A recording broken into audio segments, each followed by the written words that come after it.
Hi, I'm your host, Bob Hansman, and today's episode is entitled Discovering Visibility You Didn't Know You Had or Even Needed. Now, a couple of months ago, we aired a two-part series about leveraging network visibility to improve incident investigation and threat response that we called Do You Know Who or What Is on Your Network? And with the help of an Infoblox guru on core network services, Bob Rose, we talked about the needs and methods for identifying devices on the network, like laptops and servers, mobile IoT devices, and so forth, and the value in gathering a great deal of data beyond just the obvious this device is at this IP address. So, with the right tools such as IP address management, this data could then be collected and stored into a single repository for easy access by analysts or others, with some context around security events to help them prioritize incidents and more quickly determine what the effective response might be. Now, those episodes, however, dealt with devices most commonly associated with cyber attacks and on the investigation and response side of the network visibility story. So, Mr. Rose agreed to return again to help us to fill in gaps in that discussion. Thank you for rejoining us yet again, Bob. Hey, Bob, thanks so much. It's always great to be here. Now, as we discussed the value of network visibility in those early episodes, we used a lot of examples about end user laptops, mobile devices, IoT, like I mentioned before. But mainly because those are the things that we see in the headlines. Those are the things that people tend to be, it's top of mind. It's the first thing they think about. Um, And so I wanted to go to the less talked about, but just as equally important kinds of devices that we kind of skipped over in those discussions. And the parts of the network that just don't get IP addresses. So, I think these are, just as important, if not more important, since they don't seem to get as much attention by the security team. Yeah, absolutely. And Bob, I think one of the key things that perhaps we might want to explore today a little bit is how discovery and detection and visibility can really help with vulnerability protection. And, there's a plethora of tools out there. And of course, everyone is well aware of that. But there are some specifically that help enforce network compliance standards. And that's certainly a key business driver for many organizations today. Oh yeah, and there's so many layers to the network. It's something that as long as it works, we're okay with it, and as a user.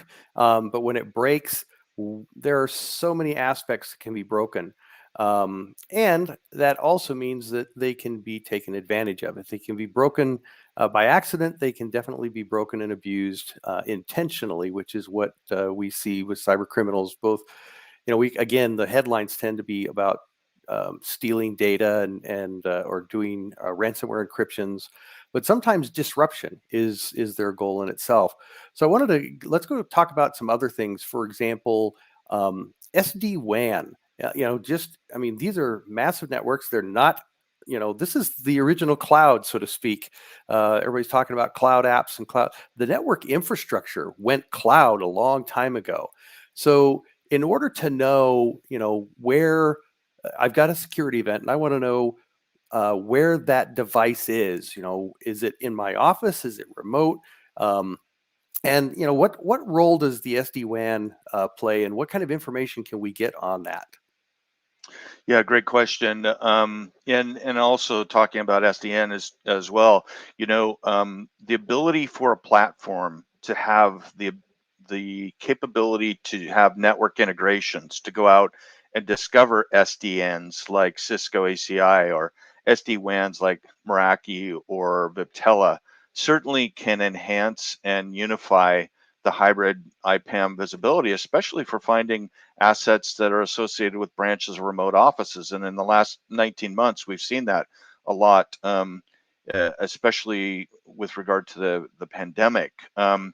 And with today's tools, you can quickly search for IP addresses. You can find device names, what types they are, what vendors, their models, their versions, and even chassis serial numbers for greater forensic insight. So if you're discovering that, it helps to know where those things are. And Bob, really, it enables you to see the devices and the end hosts you mentioned a few minutes ago. What is it? Where is it? When did it get there? That kind of information. And not only that, but to detect and remediate any rogue or compromised assets, and then be able to gain those efficiencies by discovering and reconciling networks Yeah. to any IPAM conflicts. Yeah, I remember. Of course, I started out as a developer and engineer for years, an architect, and I remember a lot of people in their cube they needed to set up something, so they just bring in their own, 4-port switch from home, Hmm. and I remember one that actually even brought in their own router because they needed to test something, but they couldn't do the test on the corporate network. They needed access, a direct access to the internet, and they didn't ask for permission or anything. They just brought their regular home router in. They called up, the local service provider and got their access. And without knowing it, the whole corporate network actually had this back door that nobody even knew about, Hmm. um, because they couldn't see the device. They weren't even aware it had been plugged in.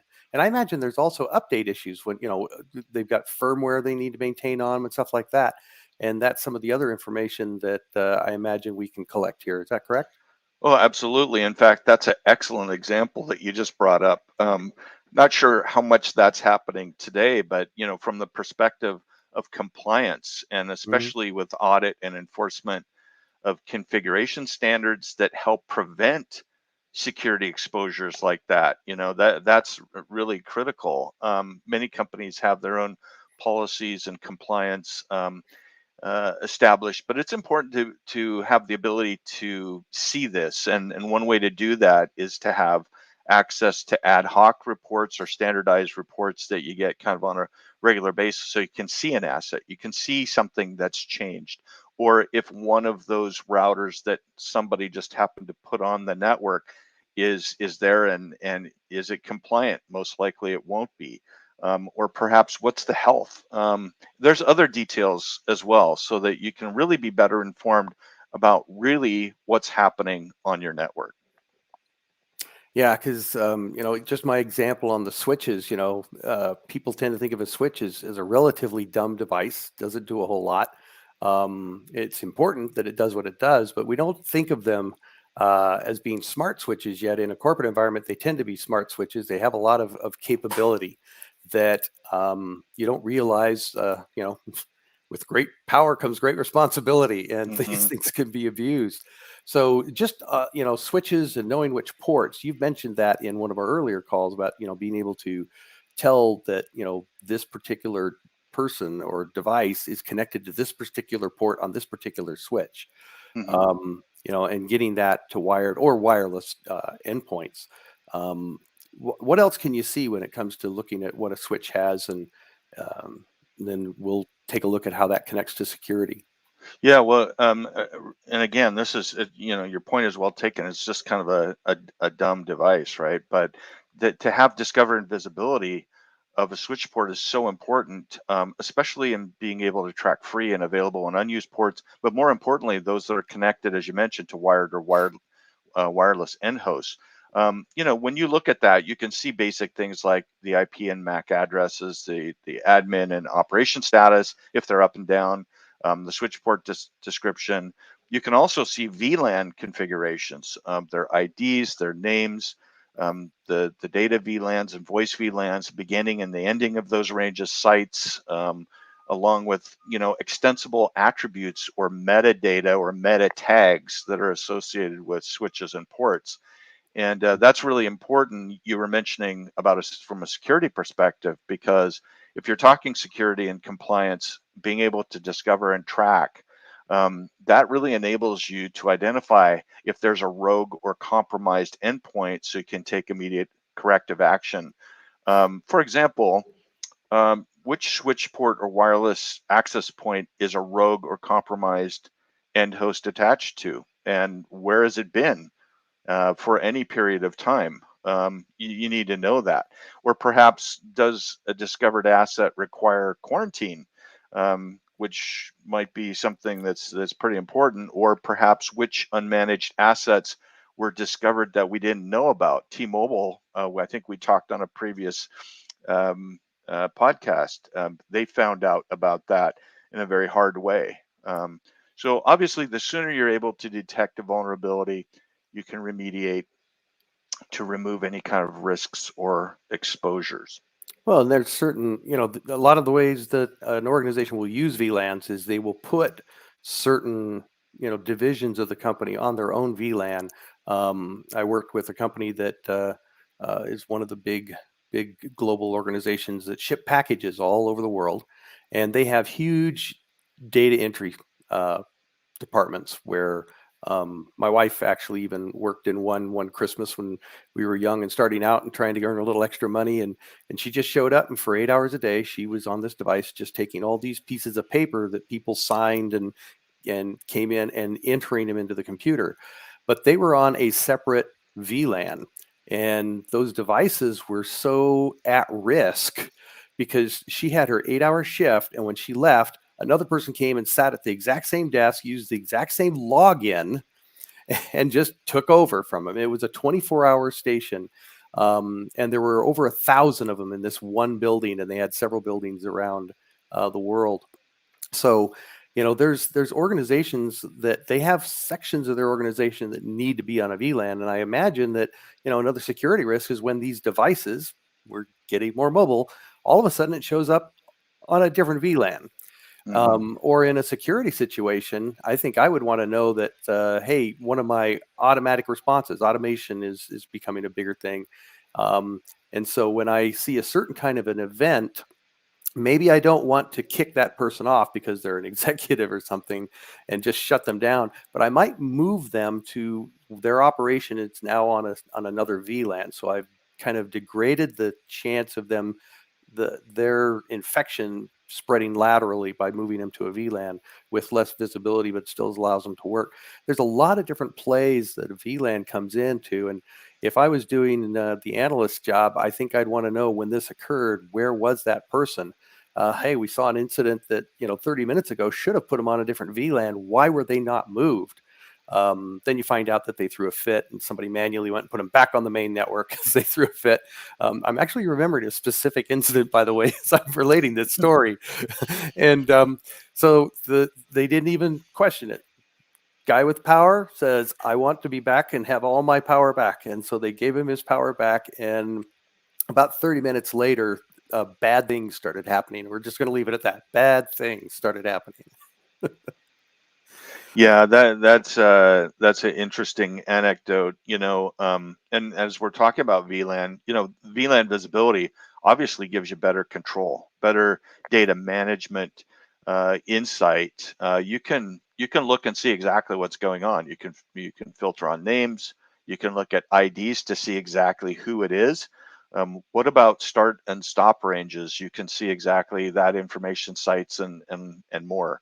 And being able to view VLANs within a VLAN range and improve control. You can even use APIs. There are many APIs available these days, even from the standpoint of getting a next available VLAN and getting that combined with the next available IP address. And if that's going on, you certainly want to have visibility to see what's happening across your environment.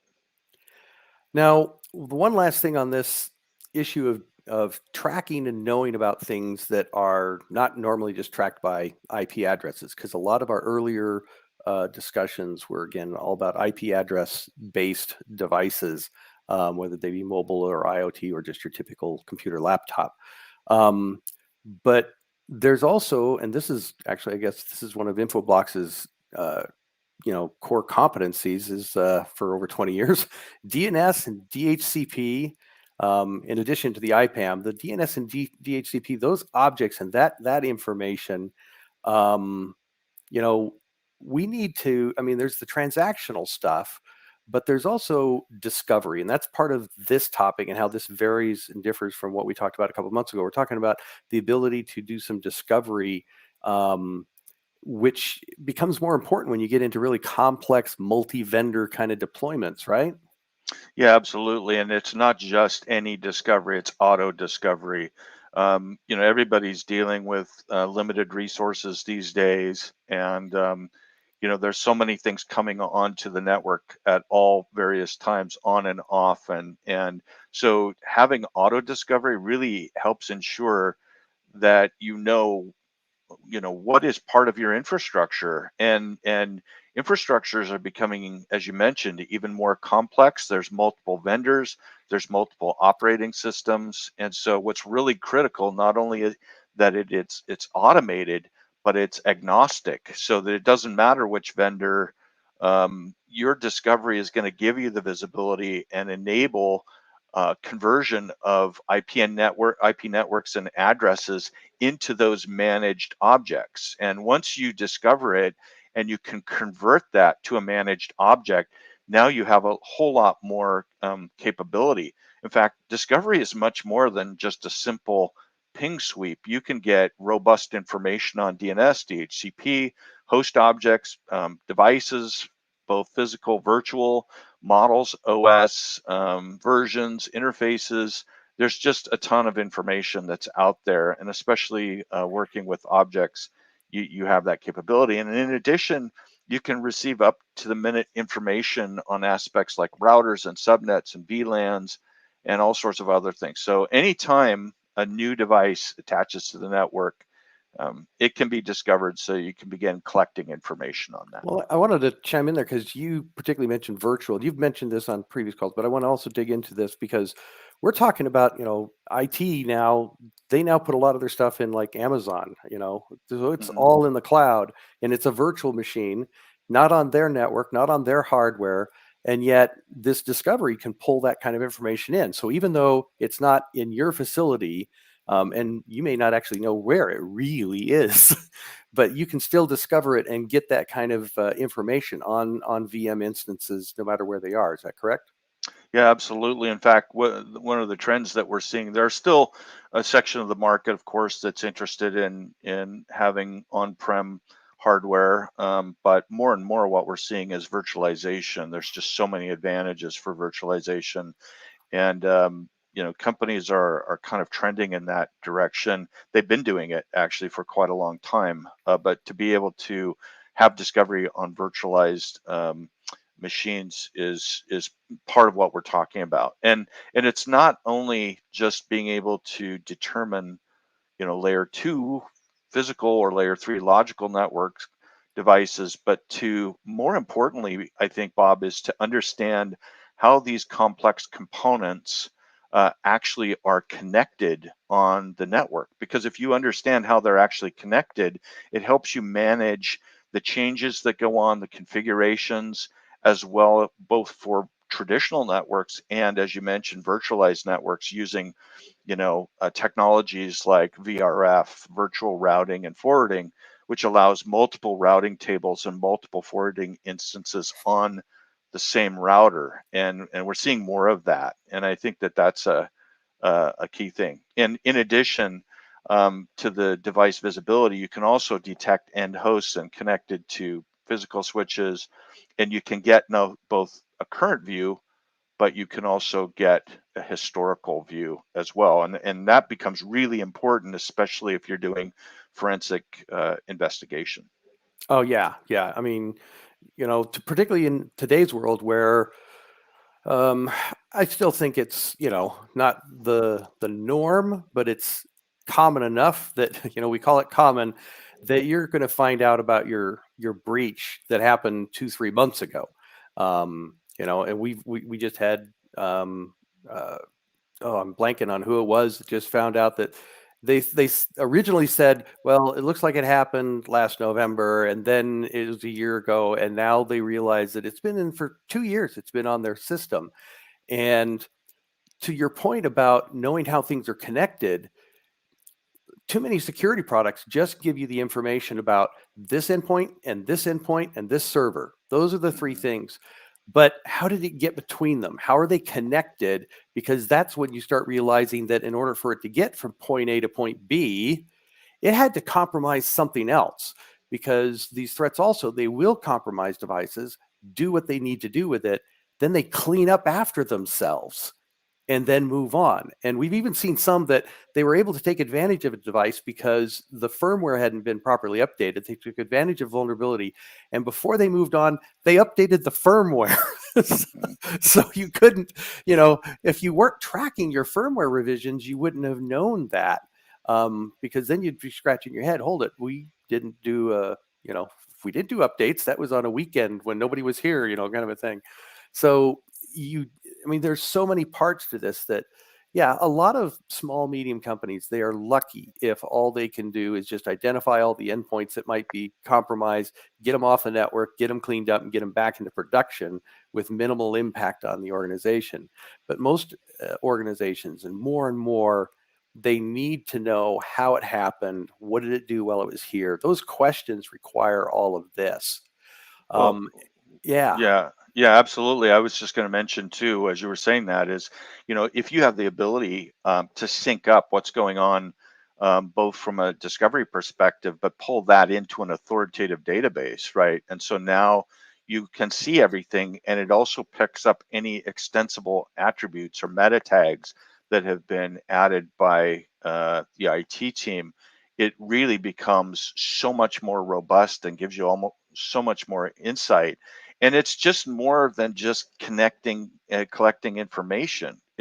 Like you mentioned, it's about how do you understand how the network constructs fit together, so you can see a topology view, visualize how those devices are connected, and then drill down to see how specific devices are operating on your network. And I think, you know, it's more than just a single point. It's being able to see the whole picture, and I think that that's a huge advantage, especially as you're trying to root out security vulnerabilities.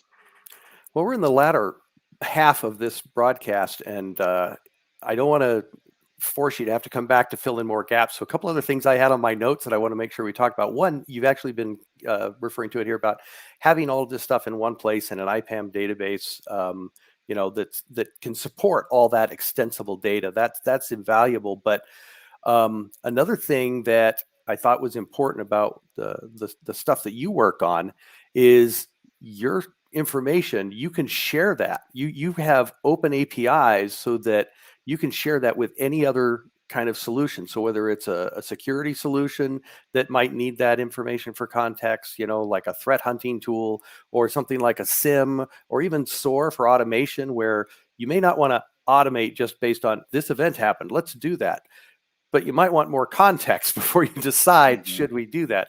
That event happened. It happened in this pool of just dumb data entry systems. We can interrupt them while we do this procedure, but we wouldn't do it for an exec. So you can start gathering all this information and have other tools become more efficient, but you're putting it in one central repository that everybody can then access. Is that correct? Yeah, that's exactly correct. And it's not only just having a robust RESTful API, but there are templated integrations as well that are right off the shelf that, an organization can get and quickly stand up, integrations with existing tools. So that certainly is something to keep in mind is, does an organization have a templated solution that you can leverage without necessarily having to use all the documentation and write up a new API to do that work? And so we, certainly look for opportunities like that as well. But Bob, there are other tools that are out there too, tools that help advise you on what's going on.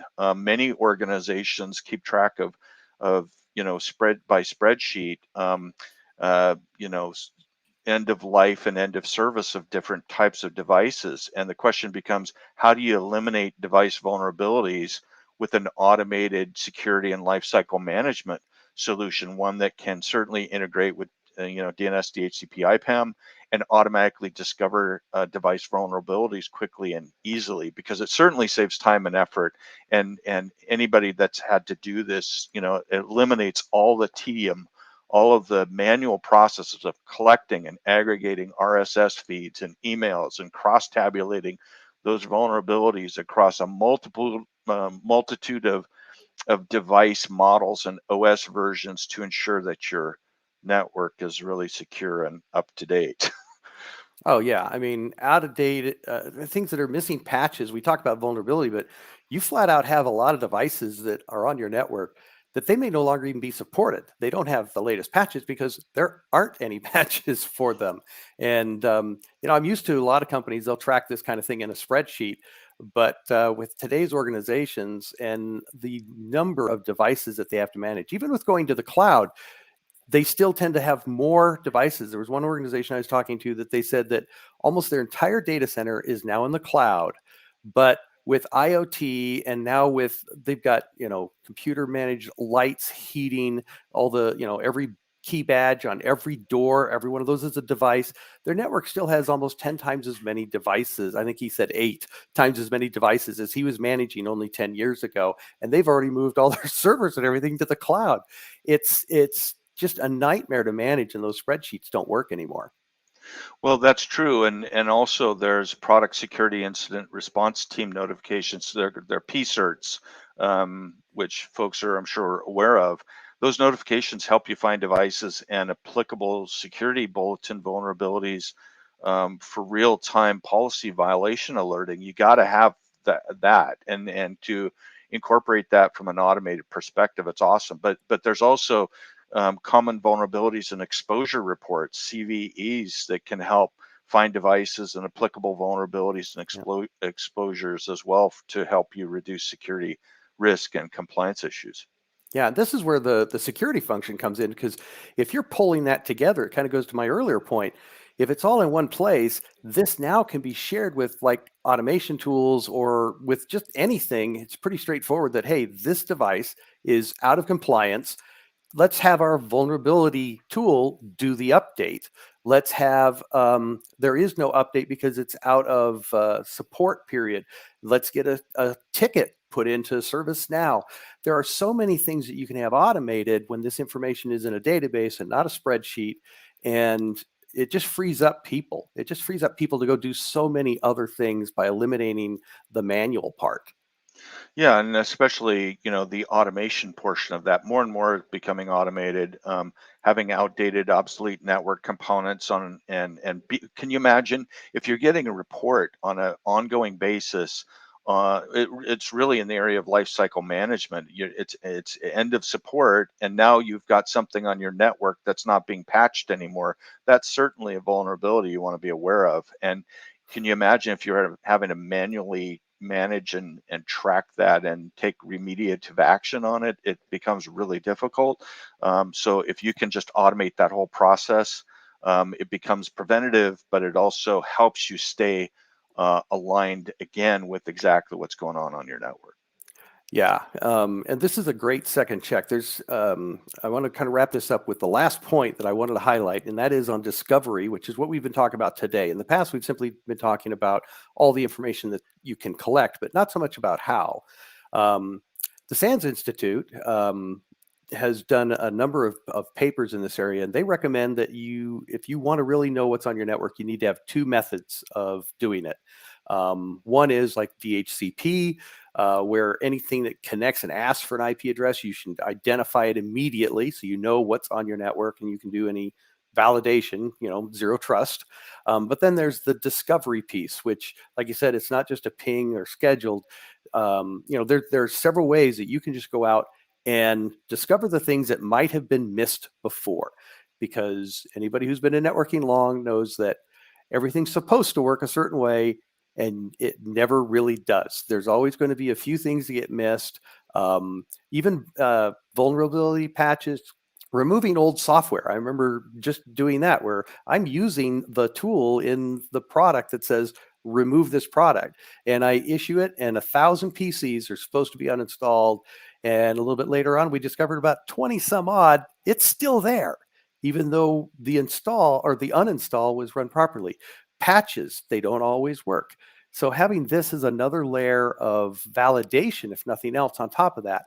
But then, since a lot of tools don't do the automated patching, you have to do it yourself, and this is a great foundation for it. So, Yeah, we like to say technology almost always works, right? yeah, almost always work. It takes a human to screw things up. It takes technology to do it faster. That's my wife's favorite one. So unfortunately, fortunately, we covered everything we planned the first time, Bob. This is a record, but Good it job. is time for us to to leave. So I want to thank you for joining us today. Well, and Bob, thank you for calling me back as well. And just as a reminder for our listeners, you can access our pre-recorded webinar through the link, Infoblox reporting webinar, visibility for hybrid networking and security results. And that's a really good overview. So if you haven't had a chance to check that out, take a look. And in the meantime, thank you again, Bob, for inviting me. Always great to join you on these podcasts. Thanks again. It's always fun, and I enjoy listening and learning new things from you every time. Even though we prepare for these sessions, when we get on here, you always drop a couple more gems I wasn't aware of. So I wanted to thank you, and I want to thank all of our viewers and listeners for your time, and ask you to join us next time as we continue our ongoing efforts to help you stay on top of cybersecurity and ahead of cyber risks on Threat Talk.